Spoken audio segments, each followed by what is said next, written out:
नमस्कार दोस्तों, आज काफ़ी समय बाद, कुछ महीनों के अंतराल के बाद मैं आज आपके सामने फिर से एक वीडियो लेकर आ रहा हूँ। इतने ज़्यादा टाइम तक मैंने वीडियो नहीं बनाया है। इसका कारण था कि मेरी माताजी काफ़ी दिनों से बीमार चल रही थी।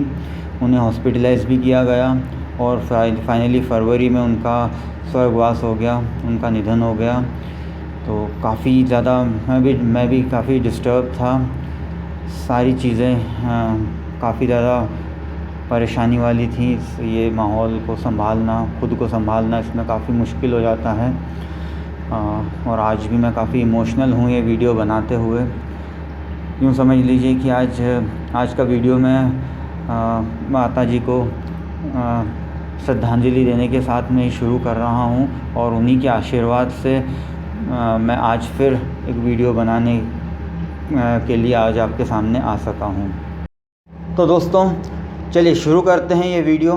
जैसा कि आपने टाइटल पर देख लिया होगा कि आज का हमारा टॉपिक है इस वीडियो का कि हिंदी मीडियम के स्टूडेंट अगर MBA कर रहे हैं तो उन्हें क्या क्या प्रॉब्लम्स आ सकती हैं। What are the problems faced by Hindi medium student while pursuing MBA। अगर आप हिंदी मीडियम से हैं और MBA कर रहे हैं तो आपको क्या क्या समस्याएं आ सकती हैं। तो ये वीडियो मैंने क्यों बनाया है इसमें, क्योंकि मेरा जो पहले वाले वीडियो थे कि हिंदी मीडियम के स्टूडेंट MBA कैसे करें और क्या MBA हिंदी मीडियम में भी होता है, इनमें मुझे काफ़ी सारे कमेंट्स मिले हैं। सबसे ज़्यादा जो कमेंट मिले हैं वो ऐसे ही हैं कि अब हमने MBA में एडमिशन ले लिया है, हम हिंदी मीडियम से थे, हमने MBA में एडमिशन ले लिया है, MBA started but not able to cope up with this syllabus because of English language. ये वाली जो समस्या है ये सबसे ज़्यादा आई है। स्टूडेंट ये कहते हैं कि हमने एडमिशन तो ले लिया है MBA में, अब क्या करें। अब टीचिंग इंग्लिश में हो रही है, बुक्स इंग्लिश में दी जा रही हैं और जो टीचर सिखा रहे हैं, समझा रहे हैं, वो सारी चीज़ें इंग्लिश में हैं।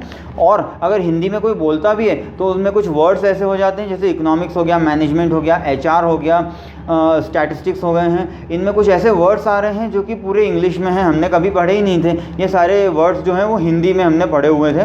तो अब क्या करें, हम इनको कैसे समझ सकते हैं।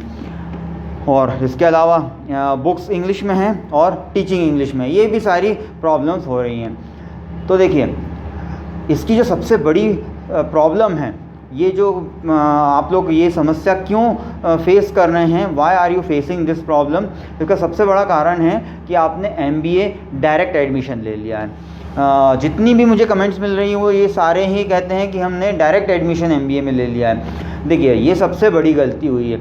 आपने MBA में डायरेक्ट एडमिशन ले लिया, यहाँ पे कुछ इंग्लिश या मैथ्स का कोई लेवल चेक नहीं किया गया था, इसलिए आपको एडमिशन मिल गया। अगर आप एक अच्छे एंट्रेंस एग्ज़ाम पास करके जाते हैं, like CAT, MAT, CMAT, SNAP, ZAT और कोई भी स्टेट लेवल का भी एग्ज़ाम अगर आप क्लियर करके आप MBA में एडमिशन लेते हैं तो आपको ये लेवल उसी वक्त पता चल जाता और आप अपने आप को पहले से ही तैयार कर लेते MBA करने के लिए, या तो आप इस कंपटीशन से, इस रेस से बाहर भी निकल सकते थे। तब ये वाली समस्या आपको दोनों ही केसेस में नहीं आती। लेकिन अब क्योंकि आपने डायरेक्ट एडमिशन ले लिया है, सबसे ज़्यादा स्टूडेंट की यही समस्या है कि हमने एडमिशन ले लिया है, डायरेक्ट एडमिशन ले लिया है बिना किसी एंट्रेंस एग्ज़ाम के। ये सबसे बड़ी गलती है। अब क्या करें। अब हमें तो 2 साल यानी 4 सेमेस्टर्स हमें निकालने हैं। अब हम पास कैसे होंगे, और कहीं बैक लग जाता है, कहीं AT-KT जिसको कहते हैं कि सप्लीमेंट्री आ रही है, AT-KT आ रही है, तो अब इन सारी चीज़ों का क्या समाधान करें। देखिए, इसका सॉल्यूशन जो है, इसका जो समाधान है वो बहुत ही सिंपल है। मैं आज के वीडियो में आपको वही बताऊंगा कि आपने एडमिशन ले लिया है, इंग्लिश आपको समझ में नहीं आ रही है, बुक्स आपकी इंग्लिश में हैं, टीचर इंग्लिश में पढ़ा रहे हैं, तो क्या करें। या हिंदी में टीचर पढ़ा रहे हैं फिर भी आप उन्हें नहीं समझ पा रहे क्योंकि कुछ वर्ड्स इंग्लिश में आते हैं, तो फिर अब हमें क्या करना होगा। तो ऐसे केस में अब सबसे आसान सा जो तरीका है वो है कि कुछ आप टाइम निकाल लीजिए, अपनी रेगुलर MBA की क्लास करिए, उसके अलावा कुछ एक टाइम निकाल लीजिए। हो सकता है दिन का आधा घंटा निकालिए, या बहुत से ज़्यादा हुआ तो 1 घंटा निकालिए, इससे ज़्यादा नहीं। आप 1 घंटा भी निकाल लें, आधा घंटा भी निकाल लें और इंग्लिश को सीखें।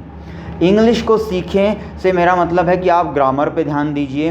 ग्रामर में वर्ब्स सेंटेंस फॉर्मेशन पे खास तो ध्यान दीजिए, noun pronoun verb sentence formation इस पे ध्यान दीजिए।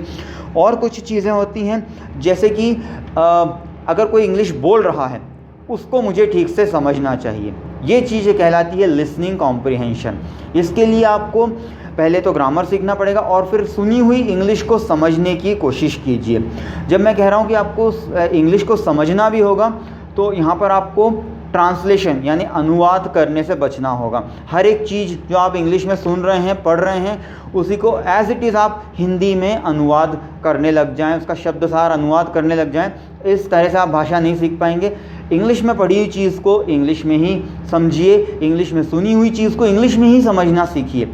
यही तरीका है, आप जल्दी से जल्दी इंग्लिश को सीख पाएंगे। हाँ, इसमें थोड़ा आपको टाइम लगेगा। मैं कहता हूँ कि अगर आप का हिंदी मीडियम शुरू से रहा है तो 1 से 1.5 महीने का टाइम दीजिए, रोज़ आधा या 1 घंटा दीजिए। देखिए कुछ ही दिनों में आपका जो इंग्लिश का पावर रहेगा ये बहुत अच्छा हो जाएगा और आप खुद इंग्लिश समझने लग जाएंगे। आप इंग्लिश की बुक्स भी पढ़ने लग जाएंगे, पूरी नहीं तो भी आपको काफ़ी हद तक समझ में आ जाएंगी। और फिर जैसे जैसे धीरे धीरे आप प्रैक्टिस करेंगे आप खुद इंग्लिश में निपुण होते चले जाएंगे। तो यही सबसे अच्छा तरीका है कि अगर अब आपने एडमिशन ले लिया है MBA में तो डरे नहीं, छोड़ के जाने की बिल्कुल भी ना सोचे कि हमसे नहीं होगा, छोड़ दीजिए, MBA करना ही नहीं है। नहीं, ऐसा बिल्कुल नहीं है। अगर आप सोच रहे हैं तो इस ख्याल को मन से निकाल दीजिए और सीखना शुरू कीजिए। जो चीज़ नहीं आ रही है उसको सीखिए, उसको आप सीख लेंगे तो यकीन मानिए कुछ ही दिनों में आपकी इंग्लिश बहुत अच्छी परफेक्ट हो जाएगी।